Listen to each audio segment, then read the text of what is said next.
పాత మాయాబజార్ సినిమాలో అహనా పెళ్లి అంట అనే ఒక సాంగ్ ఉంటుంది. సావిత్రి గారు యాక్ట్ చేశారు ఆ సాంగ్ లో. మధ్య మధ్యలో మనకు ఎస్వి రంగారావు గారు కూడా కనిపిస్తారు ఆ సాంగ్ లో.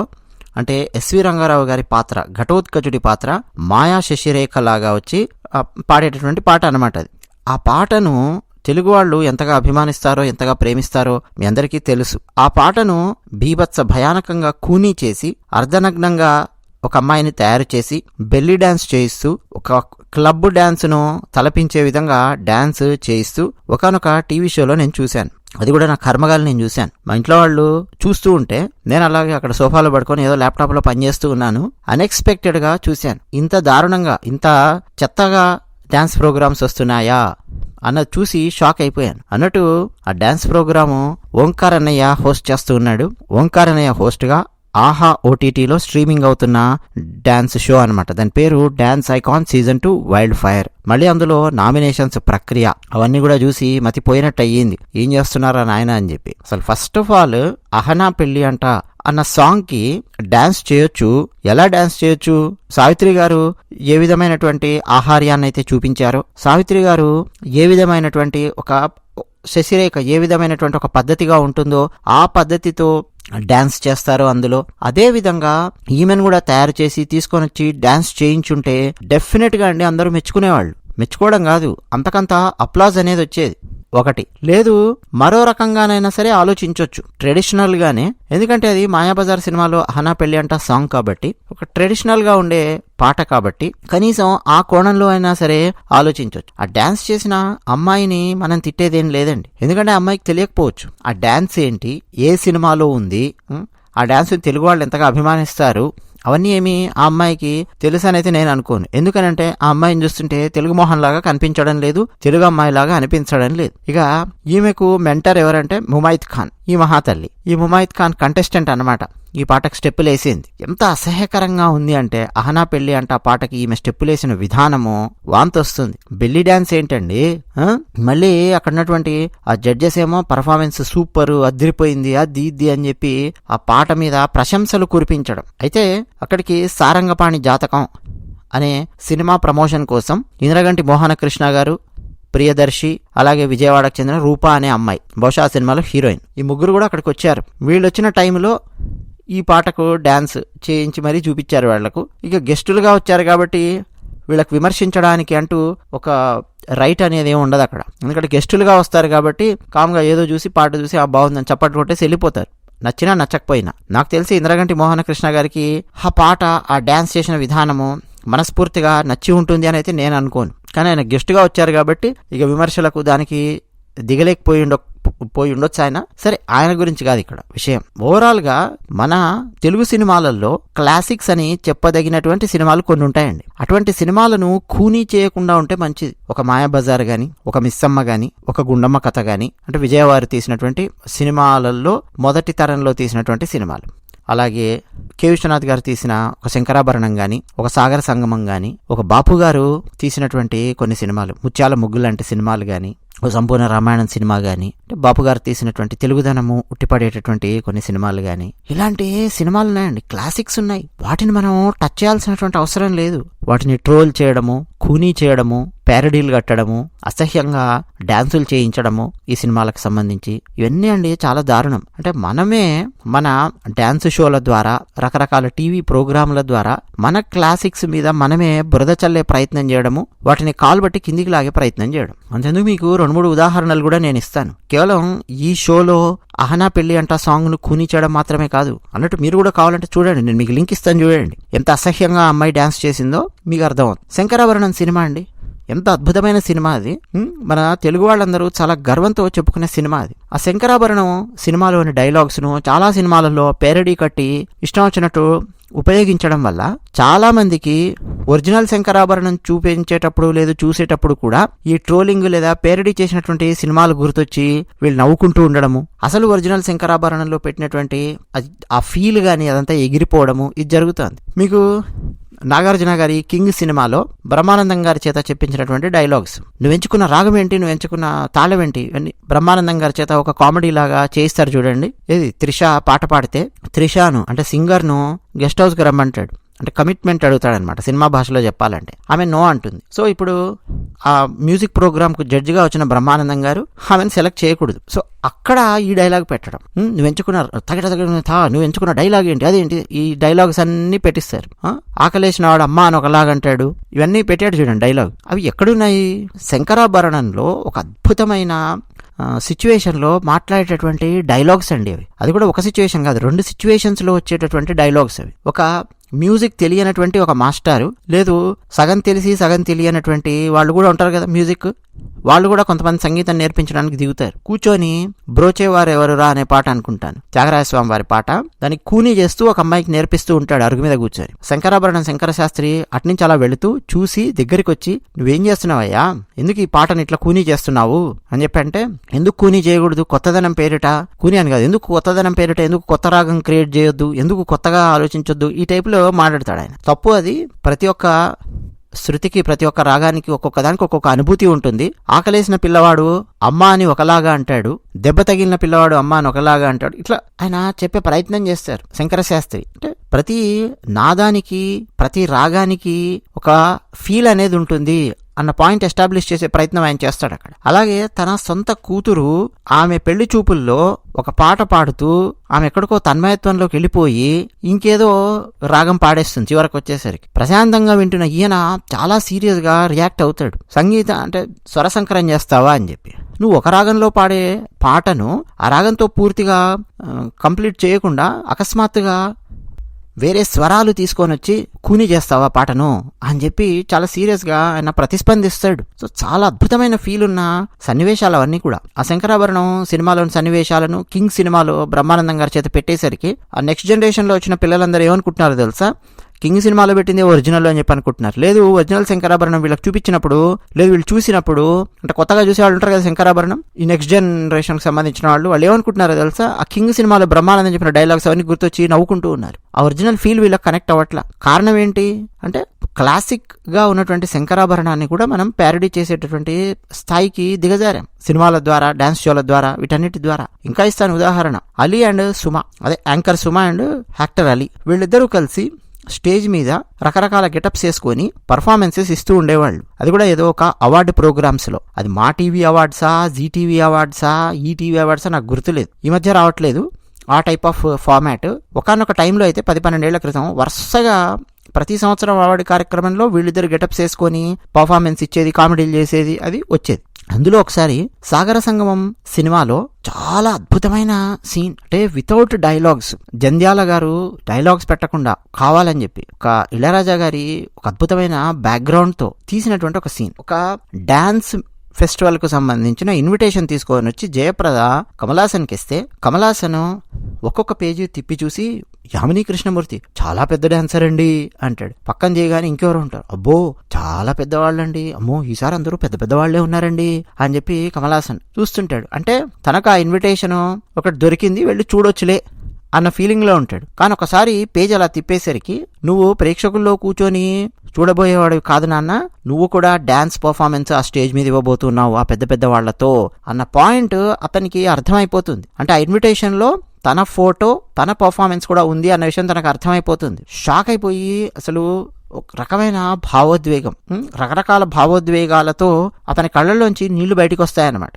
ఏడుస్తాడు, నవ్వుతాడు. ఒక అద్భుతమైన నటన, ఒక అద్భుతమైన సీన్ అది. ఆ సీన్ ని ఈ అలీ సుమా కలిసి ఏం చేశారో తెలుసా, సేమ్ సుమా జయప్రద లాగా వచ్చి కూర్చుంటుంది, అలీ కమలాసన్ గారి గెటప్ లో ఉంటాడు, ఆ పైజామా, ఆ తెల్ల లాల్చి దాంట్లో ఉంటాడు. ఈవిడ తీసుకొని వచ్చి ఏదో ఇస్తుంది, అది కూడా ఆ అవార్డు ఫంక్షన్ కు సంబంధించిన ఇన్విటేషన్ కార్డు అన్నట్టు ఏదో ఇస్తే, ఆయన ఒక్కొక్క పేజీ తిప్పి ఏడుస్తూ ఆమె చేతులు పట్టుకొని ఏడుస్తాడు జయప్రద. చాలా బాగుంటుంది ఆ సీన్. ఇక్కడ ఈ అలీ ఆ సుమా చేతులు పట్టుకొని ఏడిస్తే కావాలని చెప్పి వెంటనే ఏం చేస్తుంది, ఈయన ఏడిచినప్పుడు ముక్కలోంచి చీమిడి నాకు తగిలింది అన్నట్టుగా ఒక ఎక్స్ప్రెషన్ ఇచ్చి చీ అని చెప్పి తనకే తోడడమో పక్కన చేయడమో, అంత కామెడీగా కంపు చేసి పెట్టారు ఆ సీన్ ని. చూస్తే అండి నాకైతే అరికాలి మంట నెత్తికెక్కింది. దానికి కారణాలు ఉన్నాయి, ఎందుకు అలా అరికాలి మంట నెత్తికెక్కింది అనడానికి చెప్తాను. ఇంకోటి కూడా మీకు, చెల్లెలి కాపురం అని ఒక సినిమా ఉంటుంది, కేశనాథ్ గారే తీశారు. చాలా అద్భుతమైన సినిమా అండి. అసలు అలాంటి సినిమా ఆలోచించడము, ఊహించడము, తీయడము అన్నది చాలా కష్టం.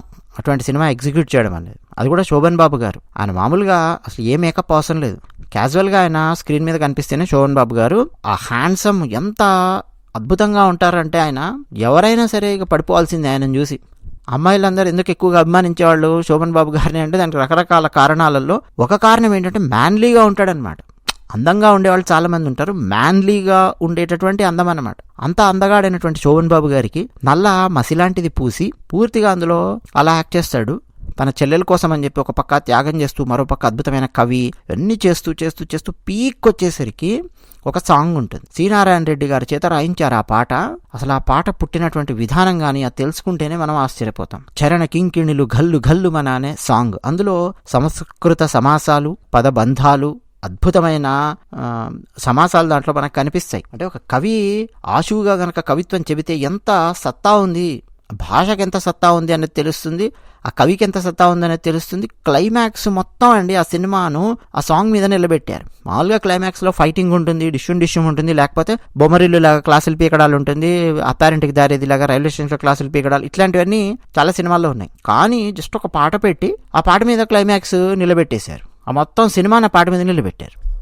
ఇప్పటికి నిలబడి ఉంది. చరణ కింకిణులు గల్లు గల్లు మన అనే పాట. అది ఇప్పటికి మీరు విన్నా కానీ గూస్ బంప్స్ వచ్చే పాట అది. ఆ పాటను అంటే ఆ పాట స్టైల్ని తీసుకొని శుభాకాంక్షలు అనే ఒక సినిమా జగపతి బాబు గారిది, అందులో మళ్ళీ మనోగారి చేతనే పాడించారు. పూర్తిగా ఖూనీ చేసి కామెడీ చేశారనమాట ఆ పాటని. మీరు ఈ ప్యారడీ పాట విన్నారనుకోండి, మీరు ఒరిజినల్ పాట వినేటప్పుడు ఈ ప్యారడీ పాటని గుర్తొచ్చి నవ్వుకునేటటువంటి అవకాశం ఉంది, నవ్వుకునే ప్రమాదం ఉంది. ఒరిజినల్ పాట యొక్క ఆ ఫీల్ ఎగిరిపోయేటటువంటి ప్రమాదం ఉంది. ఇట్లా చాలా సందర్భాలలో గమనించవచ్చండి. ఒక క్లాసిక్స్గా పేరు పడ్డ వాటిని మనం టచ్ చేయకుండా ఉండడం మంచిది అన్నది కనీస ఇంగిత జ్ఞానం. అది ఎవరికైనా కానీ, సినిమా వాళ్ళైనా, ఈ డాన్స్ షోలలో పర్ఫార్మెన్స్లు ఇచ్చేవాళ్ళైనా, ఎవరైనా కానీ. ఆహనా పెళ్ళంట అని ఎంత అద్భుతంగా హొయలొలుకుతూ ఎంత అందంగా సావిత్రి గారు అభినయించారు ఆ పాటకు.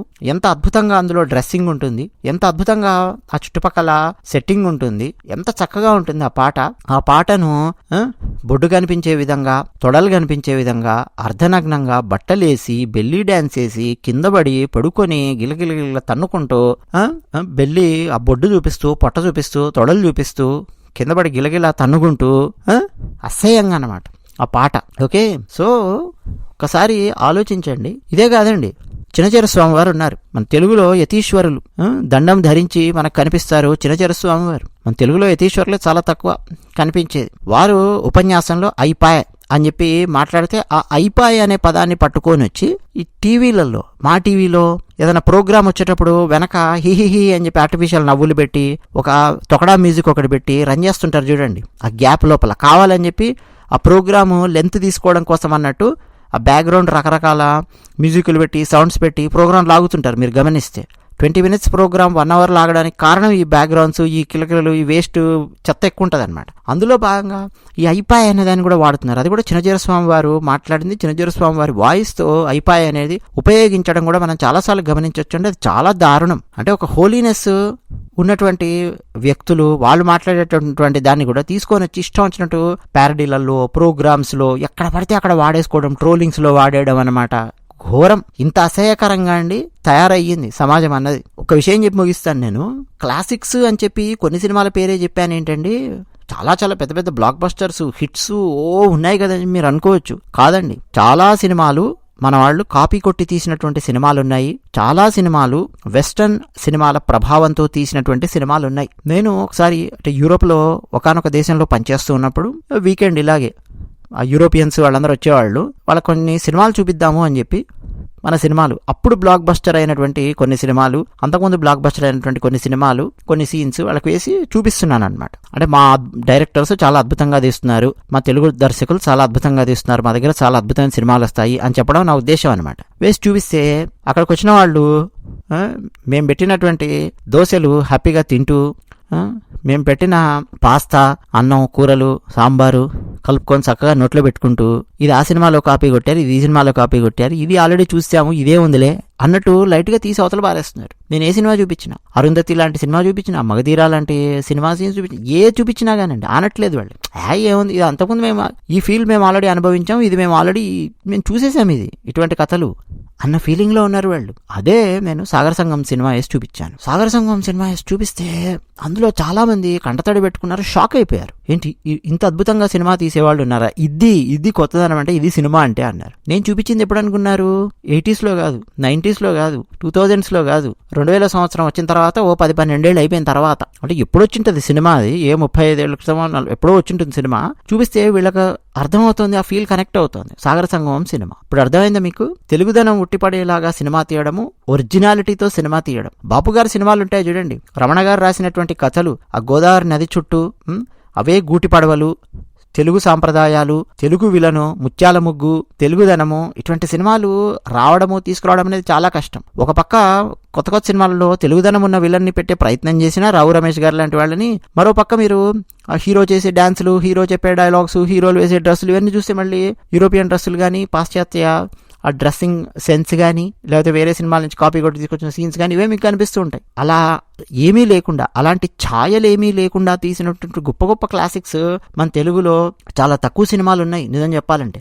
అటువంటి వాటి జోలికి వెళ్ళకపోవడమే మంచిది. మనం ఈ రోజు కొత్తగా ఇవ్వాల్సిన అవసరం లేదండి. హోలీనెస్, మాయాబజార్ లాంటి సినిమాకి, అహనా పెళ్ళంట సాంగ్కి ఆల్రెడీ జనం ఇచ్చేశారు. శంకరాభరణంకి ఈ రోజు మనం దానికి ఏమి హోలీనెస్ కొత్తగా ఆపాదించాల్సిన అవసరం లేదు, ఆల్రెడీ ఇచ్చేశారు. జనం దాన్ని గుండెల్లో పెట్టుకున్నారు. అటువంటి సినిమాలన్నింటినీ ప్యారడీల పేరు మీద, రకరకాల ట్రోలింగ్ పేరు మీద, లేకపోతే సినిమాలలో స్పూఫ్ పేరు కింద ఇష్టం వచ్చినట్టుగా సినిమాలో ఉన్న డైలాగ్స్ కానీ, సీన్స్ కానీ ఎట్లా పడితే అట్లా వాడేసి అందులో అద్భుతంగా చేసినటువంటి నాట్యాన్ని అసభ్యకరంగా, అశ్లీలంగా, అసహ్యంగా చేసి చూపించేసి ఏం బాపుకుంటారో మనకైతే అర్థం కాదు. మళ్ళీ ఆ షోకి ఓంకార్ గారు హోస్ట్, తర్వాత ఆ షోలో జడ్జెస్ ఎవరంటే ద గ్రేట్ శేఖర్ మాస్టర్. ఈ మధ్య అన్ని బూత్ సాంగ్స్ చేస్తూ ఉన్నాడే, అదిదా సర్ప్రైజు, అసహ్యకరమైన బూత్ స్టెప్స్ కంపోజ్ చేసి దింపుతున్నాడే శేఖర్ మాస్టర్, ఆయన ఒక జడ్జు. సరే, మరో జడ్జు ఆ జాతరత్నాలు హీరోయిన్. మళ్ళీ ఇవన్నీ కాకుండా మళ్ళీ అందులో నామినేషన్స్ అని చెప్పి మళ్ళీ గోలా, బిగ్ బాస్ నామినేషన్స్ అవన్నీ సరిపోనట్టు ఆ ప్రోగ్రాంలో అండి లాస్ట్కి మీరు చూస్తే మానస్, బిగ్ బాస్ మానస్, బ్రహ్మముడి మానస్ అనాలేమో, వర్సెస్ ప్రకృతి అనే ఒక అమ్మాయి. బిగ్ బాస్ ప్రేరణ చెల్లెలు ప్రకృతి అంట. వీళ్ళిద్దరూ ఆర్గ్యుమెంట్ అనమాట, ఒక సోది ఆర్గ్యుమెంట్ నామినేషన్స్ లోపల. ఇక మరో పక్క అందులో లొడ వాగే ఒక అమ్మాయి, ఈ టీవీ సీరియల్స్ లో యాక్ట్ చేస్తుందే, బ్రహ్మముడి సీరియల్లో యాక్ట్ చేసే హీరోయిన్ అనమాట. లొడ వాగడం ఎబ్బెట్టుగా అనిపిస్తుందండి, అసహ్యంగా ఉంటుంది. ఆ వాగుడు, ఆ అరుపులు, ఆ కేకలు అనేవి అతి అయ్యింది ఆ అమ్మాయిది. ప్లస్ ఆమె వర్సెస్ మళ్ళీ ముమాయిత్ ఖాన్, వీళ్ళిద్దరూ నామినేషన్స్ లో లబలబ మొత్తుకోవడం అనమాట. ఇస్తినమ్మ వాయనం, పుచ్చుకుంటున్నమ్మ వాయనము టైప్లో నామినేషన్ అనమాట. ఎందులో? బిగ్ బాస్ లో కాదు, డాన్స్ ప్రోగ్రామ్ లో వీళ్ళు మెంటర్గా ఉంటే వచ్చి డాన్స్ చేసినటువంటి అమ్మాయో అబ్బాయో ఉంటారు కదా, వాళ్ళ భవితవ్యాన్ని వీళ్ళు దేంతో తేలుస్తున్నారంటే ఇస్తినమ్మ వాయనం, పుచ్చుకుంటున్నమ్మ వాయనం టైప్లో తేల్చిపారేస్తున్నారండి. ఇంత ఇమ్మెచ్యూర్డ్గా, ఇది ఇంత దారుణంగా ఉంది టీవీ షోస్ యొక్క పరిస్థితి. అందుకే అండి నేను సాధ్యమైనంత వరకు ఈ టీవీ షోస్ జోలికి వెళ్లకుండా పక్కన పెట్టేసి వేరే వెబ్ సిరీస్లు కానీ, వేరే సినిమాలు కానీ ఏదైనా చూస్తూ ఉంటాను. లేదంటే నా పని నేను చేసుకుంటుంటా, చదువుకుంటుంటాను, వేరే కార్యక్రమాలలో ఉంటా. కర్మగాలు ఏమన్నా చూస్తే ఇగో ఇది పరిస్థితి. అది విషయం. ధన్యవాదాలు.